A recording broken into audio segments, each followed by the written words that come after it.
Decima e ultima tappa del Festival delle Bellezze 2022. Questa sera siamo nella chiesa di Nostra Signora del Latte Dolce e per questo gran finale si esibirà il coro Nova Eufonia diretto dal maestro Vincenzo Cossu.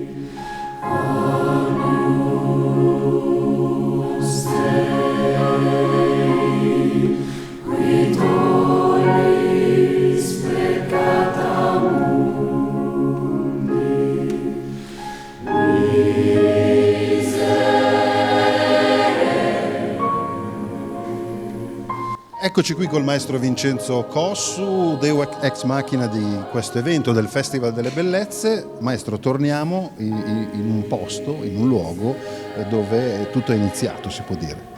Sì, siamo in questo momento praticamente molto vicini alla nostra sala prove, perché noi proviamo qua in uno spazio concesso dalla parrocchia di Nostra Signora del Latte Dolce, su gentile concessione di Don Renato. Siamo veramente molto contenti di poter chiudere qua il festival e siamo anche abbastanza vicini a quella che è stata la sede della prima tappa della prima edizione, ovvero il centro di restauro di Lipunti.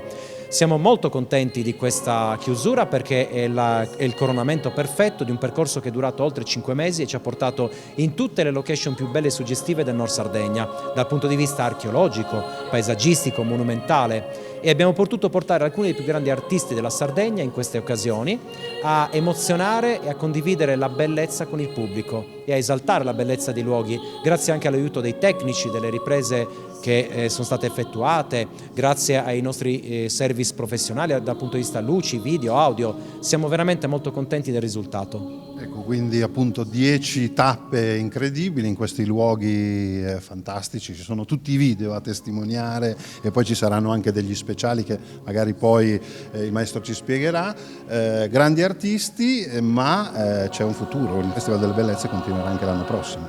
Sì, Fabio, io sono molto determinato e punto all'idea di poter portare il festival a confermare e, se possibile, ovviamente laddove le risorse ce lo permetteranno, a potenziare, migliorare ed espandere ancora di più il festival. L'obiettivo sarebbe arrivare a quelle 10-12 tappe, quei 10-12 comuni coinvolti che trasformerebbero questo festival in uno dei festival di rete intercomunale più importanti della Sardegna e d'Italia.